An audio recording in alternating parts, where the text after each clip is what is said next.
Dear ladies and gentlemen, let me ask you something today. Are you living like the flame, or are you settling for the shadow? Because too many of us have traded our fire for familiarity. We've allowed people's opinions to dim us. We've allowed rejection to shape us. We've allowed fear to cast shadows over the light we were born to carry. But hear this, you weren't created to follow the warmth of someone else's fire. You were created to be the flame. You are not a reflection of your past, you are a spark of divine purpose. You were not meant to blend in, you were made to stand out, not to echo the room, but to set the room ablaze with vision, passion, and boldness. The world doesn't need another echo. It needs your voice, it needs your light, it needs your fire. You may feel small right now, unnoticed, uncelebrated, but remember, even the smallest flame can light up a dark room. You don't have to be big to burn bright, you just have to be bold enough to burn at all. So today, I challenge you, ignite again. Step out from behind the shadow of your fear, your past, your comfort zone, and let the world see what God lit inside of you. You are the flame, you are the light, you are the movement, and here's how you start. 10 key points of the speech. Your fire is divine, stop seeking permission to burn. Don't let fear dim what God lit. Shadows are proof that there's still light in you, but don't settle for standing behind it. You were born to influence, not just to observe. Silence doesn't mean stillness, your fire grows in quiet places. You won't always be understood, flames rarely are, but they still transform. Reignite your passion, stop waiting for others to fan your flame. Comparison is the enemy of ignition, stop looking at their fire, focus on yours. Even broken candles still burn. Your past does not disqualify your flame. Walk into rooms with the mindset, I carry light, I don't chase it, certainly. Here is ***, key point 1 *** from the speech ***, be the flame, not the shadow, ***, expanded in large length and in ***, Stephen Furtick's bold, faith-driven style ***, without subtitle or conclusion.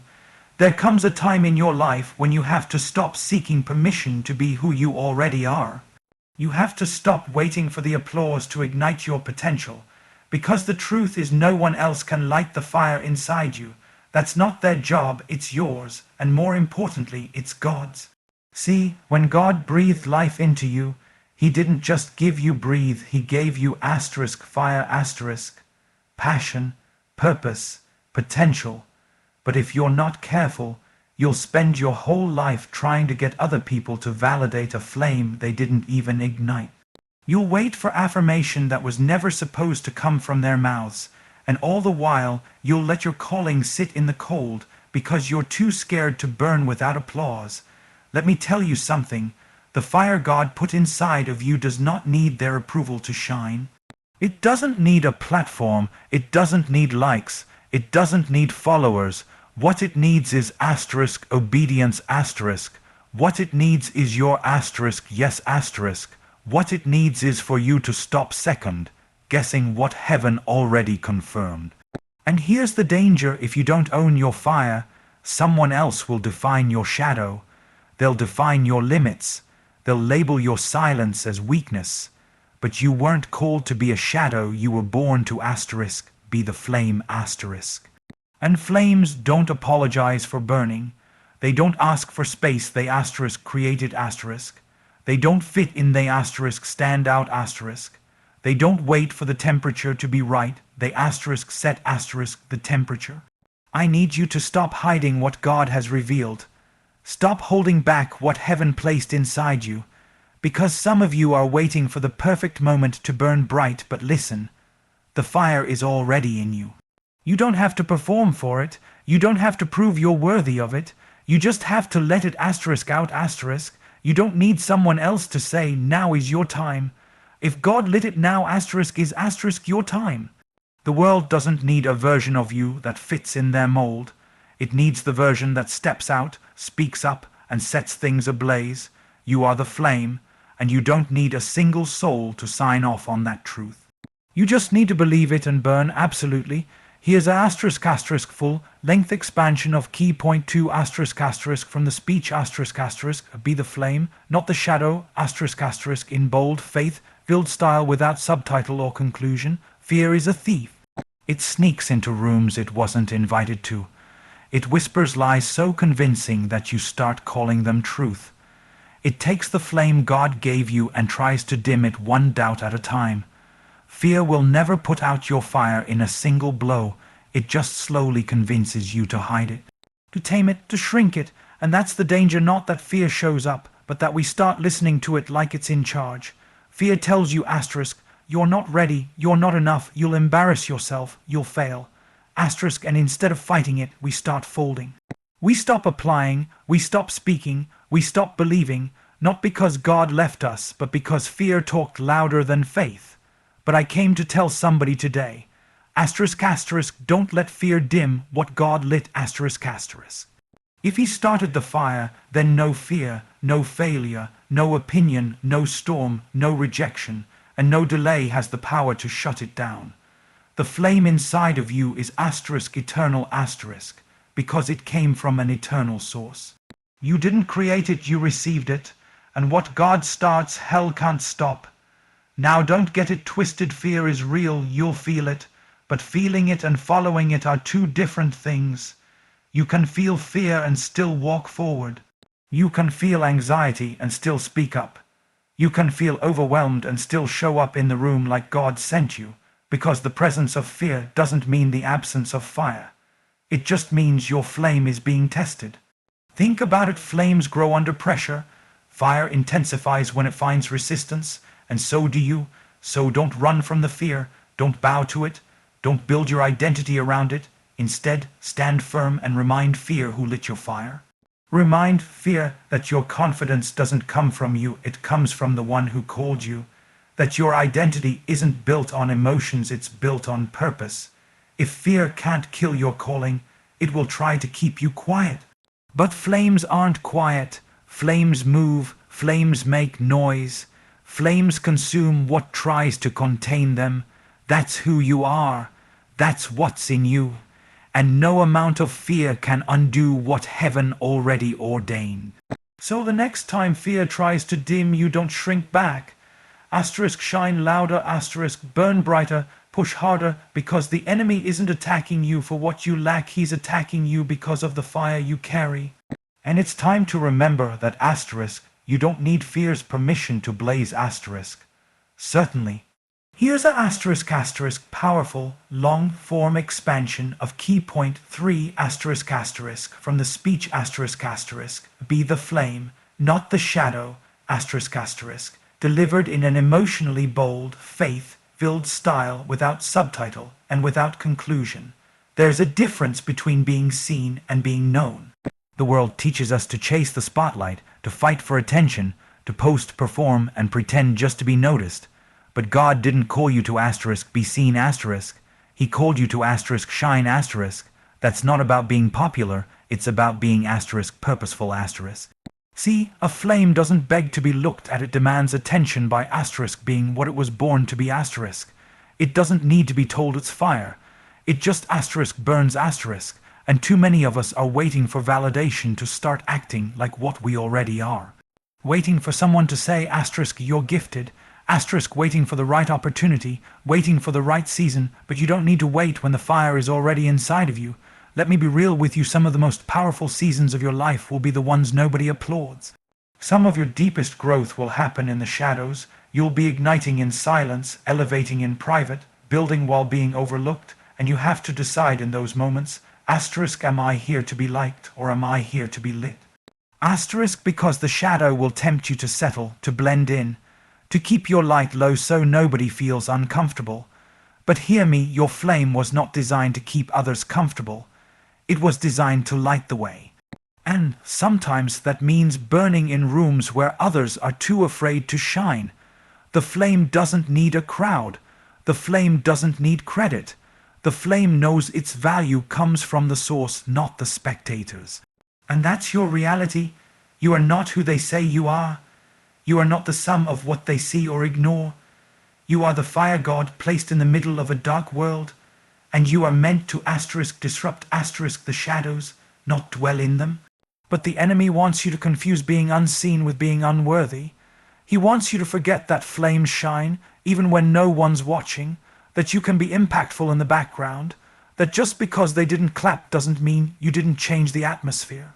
Stop tying your worth to visibility. Stop measuring your calling by applause. Heaven doesn't run on likes. God doesn't measure purpose in views. Your value isn't proven in the spotlight, it's revealed in the fire. So the next time you find yourself in the shadows, don't ask asterisk, why am I not seen? Asterisk, instead ask asterisk, is this where I'm being strengthened?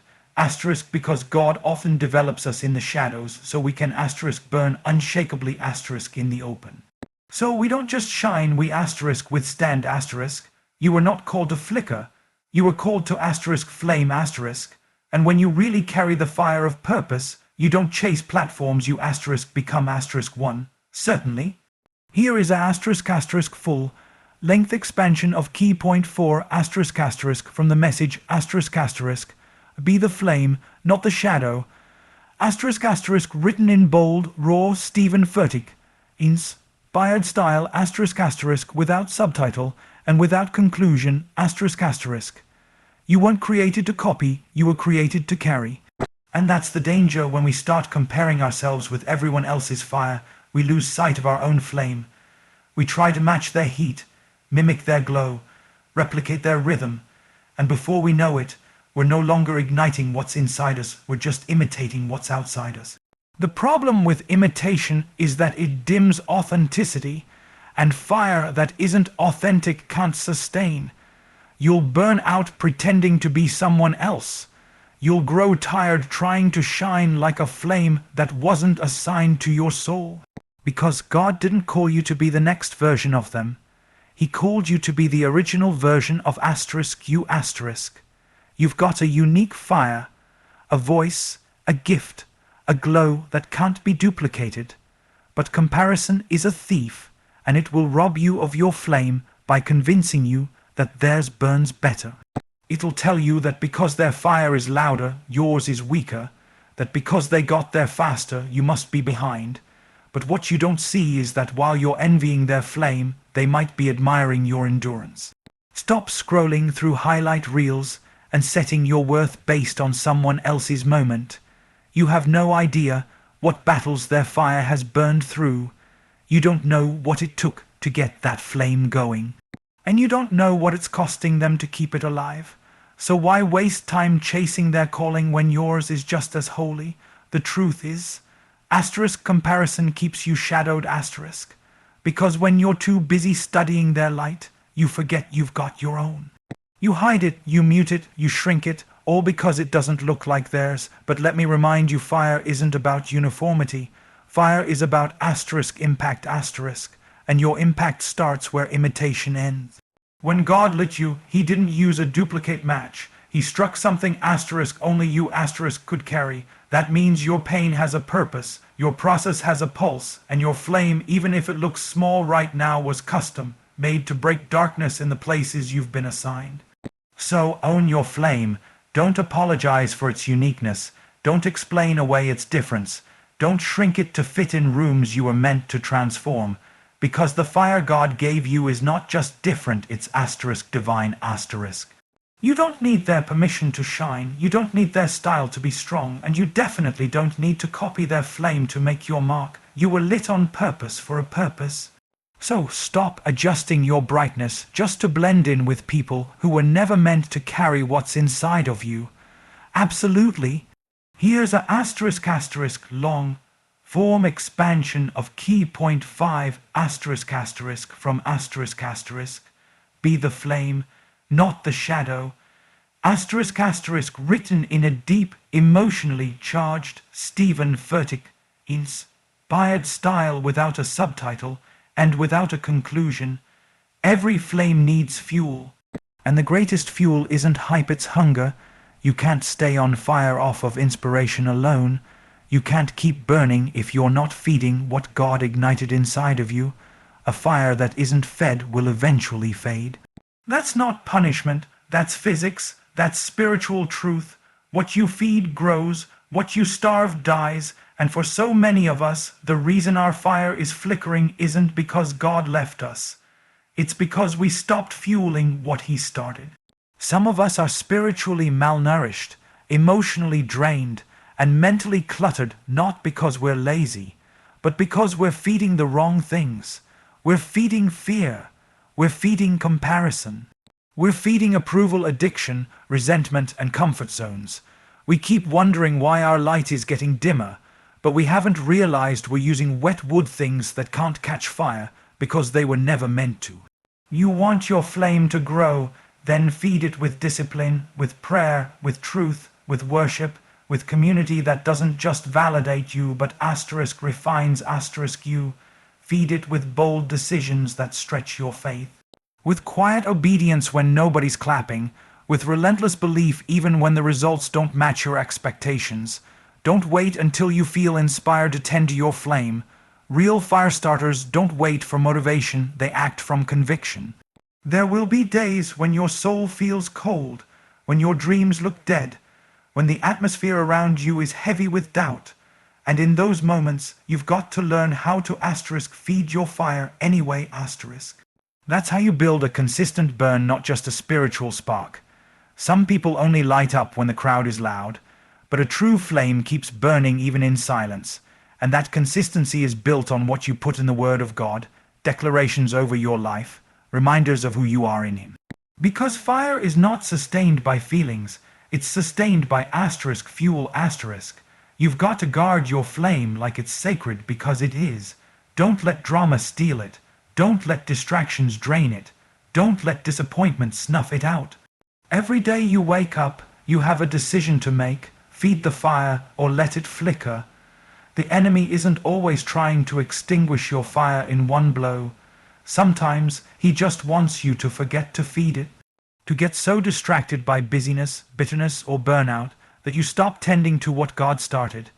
And slowly, over time, your light begins to shrink, not because you're weak, but because you stopped feeding the flame that made you strong. But not today.